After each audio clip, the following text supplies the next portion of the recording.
और अब आपके नफे नुकसान से जुड़ी खबर। जी हां, हम बात कर रहे हैं होम लोन के दरों की। होम लोन दरों में कटौती हो रही है, लेकिन क्या आपका बैंक अब भी ब्याज दर घटाने को तैयार नहीं है और आपकी ब्याज दर अब भी 11% से ज्यादा है?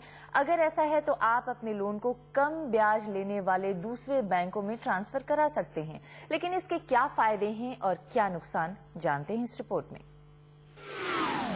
दिल्ली के द्वारका में रहने वाले दीपक मिश्रा ने होम लोन सिर्फ 10 साल के लिए लिया था, लेकिन ब्याज दर इतनी बढ़ गई कि लोन चुकाने में 14 साल लग जाएंगे।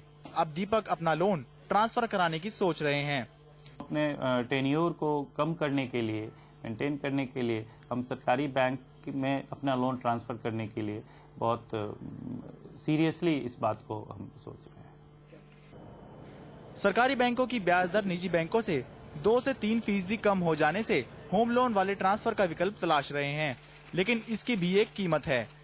प्राइवेट बैंक से लोन ट्रांसफर कराने पर कम से कम 2% पेनल्टी देनी होगी।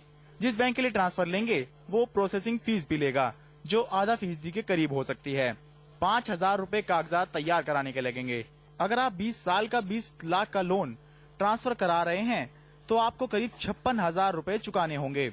नहीं, बड़ा अमाउंट रहेगा तो ज्यादा बेनिफिशियल रहेगा, ये छोटा अमाउंट तो ज्यादा बेनिफिशियल रहेगा नहीं। सरकारी बैंक और प्राइवेट बैंक की ब्याज दरों में 2 से 3% का अंतर होने से सरकारी बैंकों में लोन की डिमांड बढ़ गई है और इसीलिए सरकारी बैंक भी लोन ट्रांसफर में कोई खास दिलचस्पी नहीं ले रहे हैं। हम लोग डिस्करेज करेंगे वैसे बोरोवर को जो अपना अकाउंट प्राइवेट बैंक से पब्लिक सेक्टर में इसलिए शिफ्ट करना चाह रहे हैं कि उनकी रिप्राइसिंग की जाए।